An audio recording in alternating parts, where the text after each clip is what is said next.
Good morning all of you. U3 की learning programme में एक बार फिर से आपका स्वागत है। आज हम पढ़ने वाले हैं क्लास 10th का चैप्टर नंबर 6 एक्सरसाइज 6.5 का क्वेश्चन नंबर 16। इसके बाद एक क्वेश्चन और बचता है, फिर एक्सरसाइज पैक हो जाएगी। चलिए देखते हैं।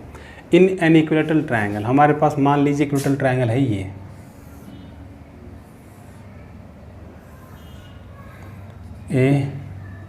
ABC, और क्या कह रहा है कि साइड किसी भी एक साइड का स्क्वायर का 3 टाइम उसके कोई भी एक अल्टीट्यूड ले लें उसके स्क्वायर के 4 टाइम के बराबर हो। ये चीज़ हमने प्रूव करनी है।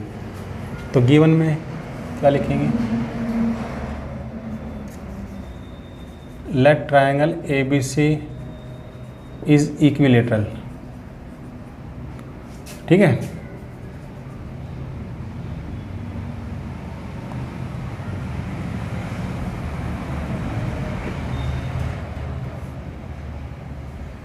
और हमने इसका एक AD इसका अल्टीट्यूड मान लिया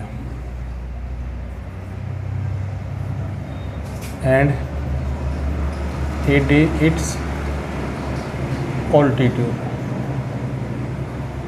एज्यूम कर लिया, नहीं है तो हमने ले लिया। पता है ये अल्टीट्यूड इसकी हाइट ही होती है, एक प्रकार से ये 90 डिग्री होता है, लेकिन डिफरेंस होता है वो हम एक दिन बाद में आप किसी वीडियो में बताएंगे आपको अल्टीट्यूड में इसमें क्या डिफरेंस होता है। तो यहाँ लिख रखा है AB बराबर BC बराबर CA। ठीक है, इक्विलेटरल ट्रायंगल है। प्रूव क्या करना है हमने?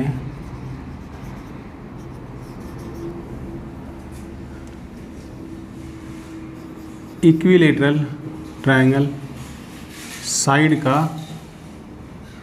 स्क्वायर इक्वल टू इसका 3 टाइम और 4 टाइम है ऑल्टीट्यूड स्क्वायर के। और आप इसको ऐसे भी लिख सकते हो कि AB ले लो, BC ले लो, किसी एक को पकड़ लो आप। ठीक है ना, कोई दिक्कत नहीं है हमने। तो AB स्क्वायर इक्वल टू इसका 3 टाइम और 4 टाइम AD स्क्वायर, या यहाँ पे BC ले लो, जो भी ले लो कोई दिक्कत नहीं है, आप में सिर्फ एक ही साइड लेनी है। ठीक है, क्योंकि तीनों साइड बराबर है, अगर AB लेके करेंगे तो BC के बराबर लिख सकते हैं उसको। तो 3 time AB square is equal to 4 time AD square. ये वैल्यू हमने प्रूव करनी है।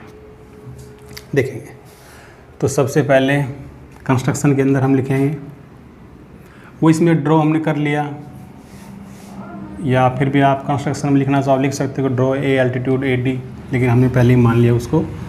तो प्रूफ के अंदर हम क्या लिखेंगे? In right triangle ABD apply Pythagoras. क्या हो जाएगा? AB का square is equal to BD का स्क्वायर प्लस में AD का स्क्वायर। ठीक है बच्चों, तो AB का स्क्वायर तो यही रहा, और BD आपको पता है राइट ट्रायंगल क्या, इक्विलेटरल ट्रायंगल में अगर यहाँ से परपेंडिकुलर ड्रॉ करते हैं तो ये 2 इक्वल भागों में डिवाइड हो जाता है। तो यहाँ लिख देंगे हम BC बटा में 2 इसका स्क्वायर, और AD को ऐसे ही रहने दिया। लिखेंगे कि भाई AD ऑल्टीट्यूड है, और यानी लिख लीजिए आप AD परपेंडिकुलर BC, तो BD बराबर DC इन इक्विलेटरल ट्रायंगल। ऐसा होता है। सॉल्व कीजिए, बस आंसर आ जाएगा। BC का स्क्वायर बटा 4 हो जाएगा प्लस AD, एलसीएम लीजिए अब इसका, 4AB स्क्वायर BC स्क्वायर और 4AD स्क्वायर। ठीक है, तो यहाँ से बच्चों हम इसको कैसे करेंगे? अब ये हो जाएगा 4 टाइम AB और BC square plus 4 time AD। अब इसकी जगह में AB लिख सकते हैं क्योंकि तीनों बराबर हैं, तो लिखेंगे 4 टाइम ए बी बराबर यहाँ लिख दिया हमने, फिर A B square plus 4 time A D लिखेंगे। ए बी बराबर बी सी बराबर सी ए, ये गिवन के अंदर है।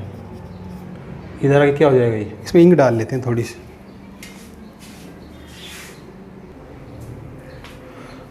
चलिए बच्चों, तो यहाँ पे क्या बचेगा, 4 time A B square minus A B square is equal to 4 A D square. Subtract करो यहाँ पे, तो 3 A B square is equal to 4 time A D square. देखो यही चीज़ प्रूव करनी थी ना, हाँ, तो यहाँ लिख सकते हो। और आप लिख दो इसको 3 time side square is equal to 4 time altitude.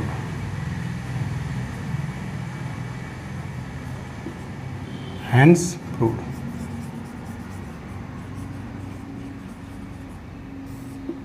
ठीक है बच्चों, चलिए ये एक्सरसाइज का ये क्वेश्चन फिनिश होता है। अब इसका एक सेकंड पार्ट, इसका 17 क्वेश्चन और देख लीजिए। वो भी आसान ही है, ज़्यादा कुछ उसमें है नहीं, लेकिन फिर भी हम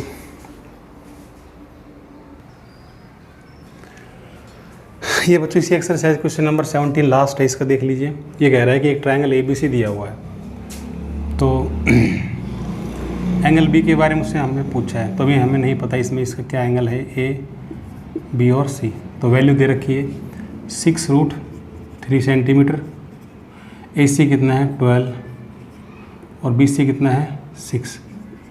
अब आपको पता है कि अगर मान ली राइट ट्रायंगल होता है तो इसमें जो लॉन्गर साइड है उसका स्क्वायर का सम बाकी दोनों साइड के स्क्वायर के सम के बराबर होता है। अगर ऐसा होता है तो राइट एंगल ट्रायंगल है। तो लिखेंगे, तो ए सी in triangle A B C, ये तो ऑब्जेक्टिव वाइज है, तो ए सी स्क्वायर क्या हो जाएगा 12 का स्क्वायर 144 और ए बी स्क्वायर प्लस में बी सी स्क्वायर और निकाल लेते हैं 6√3 इसका स्क्वायर प्लस में 6 का स्क्वायर, तो ये 36 हो जाएगा इंटू 3 हो जाएगा 6, 36 हो गया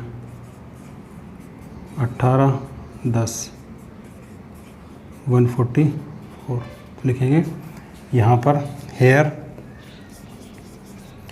ए C square is equal to A B square plus B C square बराबर है using converse of Pythagoras theorem. Pythagoras theorem